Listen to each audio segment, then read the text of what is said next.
So Ghana's lead negotiator at COP28, Dr. Enchibo Siakwamwa, has welcomed the operationalization of the loss and damage found by global leaders. While the decision on eligible countries for the fund is pending, Dr. Amwa is hopeful that Ghana, having experienced the severe effect of climate change, will be considered among the recipients.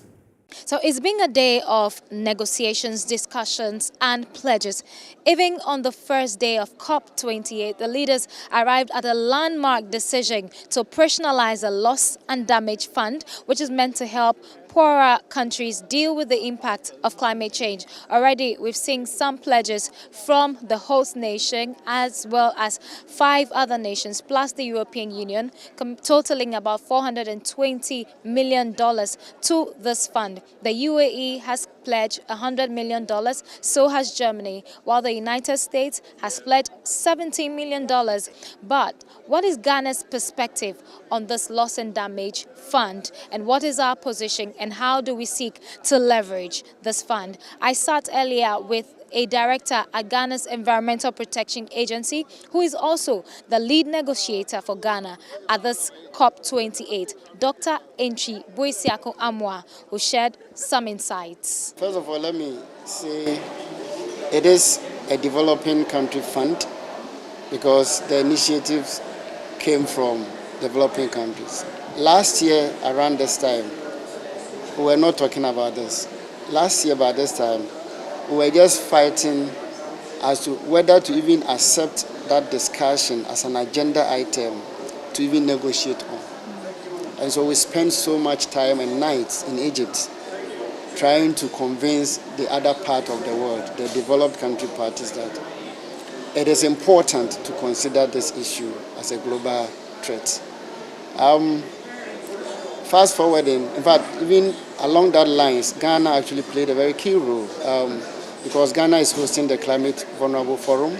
So we used that platform and then actually delivered a lot of statements and then had a lot of high-level engagements that actually sent a lot of signals to the international community. I remember very well that we had a youth climate ambassador called Nakiat that everybody knows in Ghana. Nakiat delivered, in fact, we coached her and sitting side by side her in the plenary, she actually delivered a very powerful statement that had a standing ovation of world leaders. And that actually also contributed to this. It's a journey. And so today we are here and then we are celebrating its early adoption and then implementation. And so it's been operationalized because a decision has been adopted for operationalizing. And then people have actually started putting money into it. So it is one thing having it established and having it been, these are pledges. We have seen in instances where pledges have been made to other multilateral funds that are not honored. And so we need to also be a bit cautious so that we don't become overjoyous that, oh, there have been monies or there have been pledges into the fund. If it comes as they have pledged, hallelujah. But then we also have to be very careful that these pledges sometimes don't translate into actual or real money that go into the fund. That said, it is also a multilateral fund that is open to every country, in this case, all developing countries. So the fact that it is ready doesn't make us have that money as Ghana. We need to make conscious effort as a country to put in place project proposals, programs and policies that will help us to be able to actually leverage or access this fund. Because we are looking for it, Vanuatu is looking for it, Samoa is looking for it, Kenya is looking, everybody. And so how can we as Ghana take advantage? It means we need to do critical assessment of our economy, which part of our sectors that are too vulnerable that we can actually take advantage of. Our country, for example, has coastal-related issues which are climate-related. And so we can actually start by having issues or by developing proposals using the coasts. In the northern part of our country, I think there seems to be a lot of dryness, where people do farms and then farms don't actually get the needed rainfall, and then crops die in mass volumes. And so in such situations, we can actually be able to make a case for that. There are also flood-related events that cause destructions to infrastructure damage, roads, hospitals, schools, and so on and so forth, to a level that maybe they are beyond repairs. That case, I think we can make a case as a country.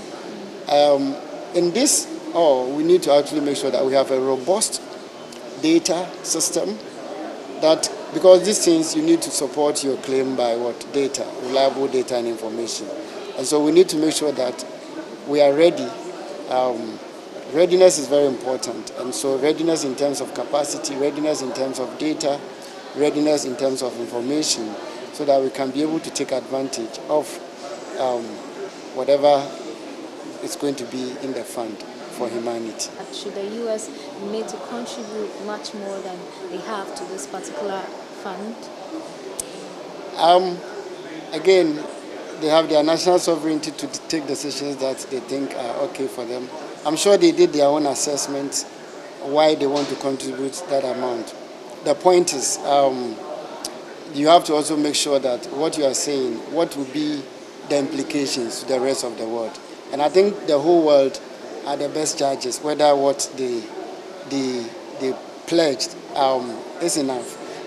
If you allow UAE, for example, to pledge 100 million, Germany 100 million, UK of that small size, talking about 50 million pounds, and then also another 20 million for the institutional structures and so on. I will not say it is big or small. I think they have to have their own assessment. But I think the United States could have done better in my own assessment. Maybe they will come back because the fund it's now been established. It is going to be there for years. And so maybe they still have time to come, like any other party that is willing to actually contribute into the fund. What's Ghana's position on the World Bank being the trustee of this loss and damage fund? I think let's see where we're coming. Why did we end up with World Bank? It's because there was no agreement among us as parties, especially the developing countries. Because at one point we wanted to host it in Africa with UNDR. Do you get it? And then at another point they wanted it with the Caribbean Development Bank. And so there's this banter back and forth. And so we also can't be dilly-dally with this issue whilst the whole process gets stuck. And so let's move with the whole process as we do our homework as parties. If we wake up the next day and see, it's important that it has to be hosted with an institution that has an experience and then has the capacity to be able to do that effectively, then we'll go for it. Know that this is a party-driven process. And so one country or two countries cannot impose their objectives or their will on the others. And that's why it was back and forth. They've had several meetings on this and it didn't work. And therefore, having the World Bank as a renowned institution, as a trustee, for me, it's not an issue at the interim. Because even the Green Fund, the World Bank, is a trustee. They were the interim trustee before other trustees were appointed. So the Green Climate Fund even started with the same. The important thing is the fact that there's going to be a board of the fund that are nominated or selected by parties.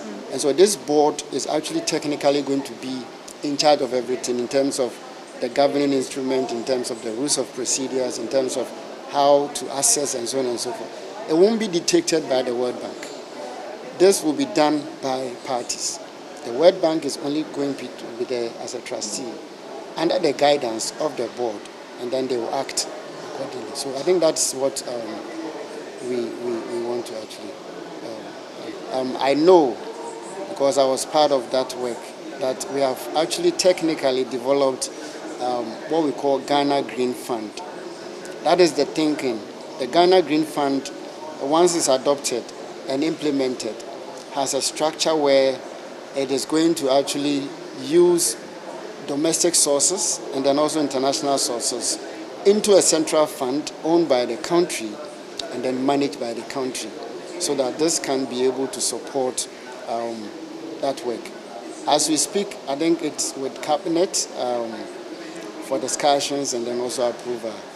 If we are happy, if we are lucky, and then Cabinet approves of it, then it's going to be a game changer. This story was produced as part of the 2023 Climate Change Media Partnership, a journalism fellowship organized by Internews' Earth Journalism Network and the Stanley Center for Peace and Security.